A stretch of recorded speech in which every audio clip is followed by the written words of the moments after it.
चाहँदैन, प्रगतिको राजनीति चाहन्छ। पुरानोले जिते पनि यो देशमा हुनेवाला प्रतिशोधै हो, नयाँ भन्नेहरूले जिते पनि त्यो मान्छेहरूले लिएर खोरमा थुन्नेदेखि लिएर प्रतिशोधै हो, आन्दोलनै हो, तपाईँको अशान्ति नै हो। बिचरा प्रहरी साथीहरू पर बसेर सुनिराख्नु भएको छ, कतिखेर झगडा हुन्छ र कतिखेर तपाईँको के हुन्छ र के हुने हो नि बिचरा भनेर मनमा तपाईँको त्रास सहित प्रहरी बसिरहेछ।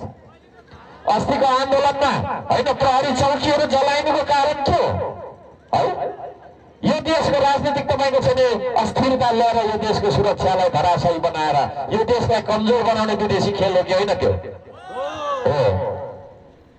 गुलमानजीसँग म 1 घण्टा म ढाँट्ने मान्छे होइन, 1 घण्टा वार्ता गरेँ, उसको घरमा गएर बात मारे। त्यतिखेर जेनजीहरूले नै लैजानुहोस् है, बात मार्नुहोस् है भन्नुभयो। अनि युवाहरूसँगै गएर बात मारे। के भन्नुभयो गुलमानजीले? बालेनजीले जे चाहनुहुन्छ त्यही हुन्छ, यो सरकार उहाँकै हो खालको भन्नुभयो है।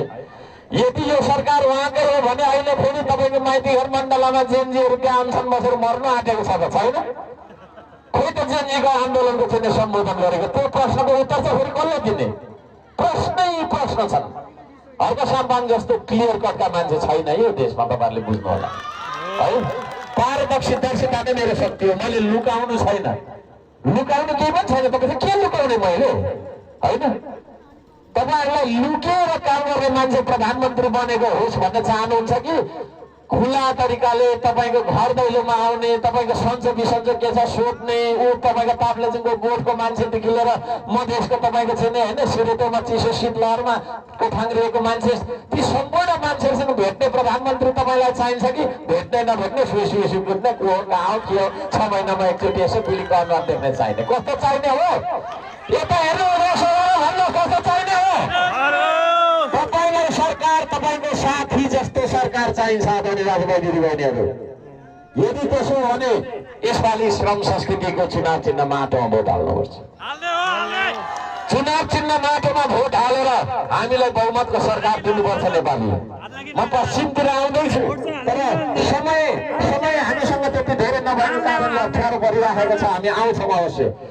तपाईहरुलाई यही आमसभा मार्फत पनि मिडिया मार्फत पनि मैले भनिरहेको छु, म ससरै तपाईहरुको सामान्यमा आएर बोल्न नभ्याए पनि यही कुराहरुलाई तपाईले आधार मानेर विश्वास गर्नुहोस्।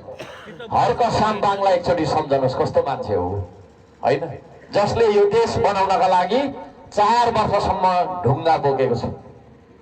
संसारमै भन्छु, नेपालमा मात्र होइन, संसारमै भन्छु, कुनै जनप्रतिनिधि कुनै मेयरले देश बनाउने उद्देश्य राखेर 4 वर्षसम्म ढुङ्गा बोकेको छ कसैले?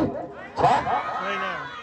सुकिलो मुकिलो भएर जनताको ट्याक्समा विदेशी ऋणमा हैन ऐस आराम गरेर हिँड्ने मान्छे होइन हर्क साम्पाङ। भोलि मलाई तपाईहरुले तपाईको छैन के रे हैन मौका दिएर हेर्नुहोस् यो देशलाई कस्तो बनाउने छु भन्ने कुरा तपाईहरुले थाहा पाउनुहुनेछ है। छान्दा भेटाउने सरकार, बोलाउँदा होइ भन्ने सरकार, तपाईसँगै बस्ने सरकार।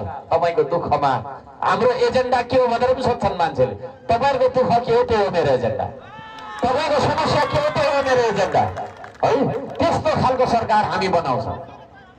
तथापि यो देशमा शिक्षामा ठूलो क्रान्ति ल्याउनुपर्छ आदरणीय दाजुभाइ दिदीबहिनीहरु। मैले बारम्बार भन्ने गरेको कुरा फेरि एकचोटि दोहोर्याउँछु। हाम्रो बाजे पुर्खा भारी बोकेरै मर्नुभयो, नुन बोक्नुभयो, तेल बोक्नुभयो, घाँस बोक्नुभयो, दाउरा बोक्नुभयो। आजको पुर्खा पनि आजको पुस्ता पनि हामी भारी बोकेरै मर्दैछौँ, किताबको भारी बोकेर मर्दैछौँ है। किताबको भारी बोकेर मर्दैछौँ हामी है। तर हामीले पढेको कुराले हामीलाई बाँच्न सिकाएन, पढेको कुराले हामीलाई भात खान सिकाएन। अब हाम्रो देशको शिक्षा हामी उत्पादनको लागि, प्रगतिको लागि, उत्पादन हैन बढाउनका लागि, निर्माण गर्नका लागि जे काम गर्छौं त्यही कुरा शिक्षा हो भन्ने तर्फ हामी जानुपर्छ।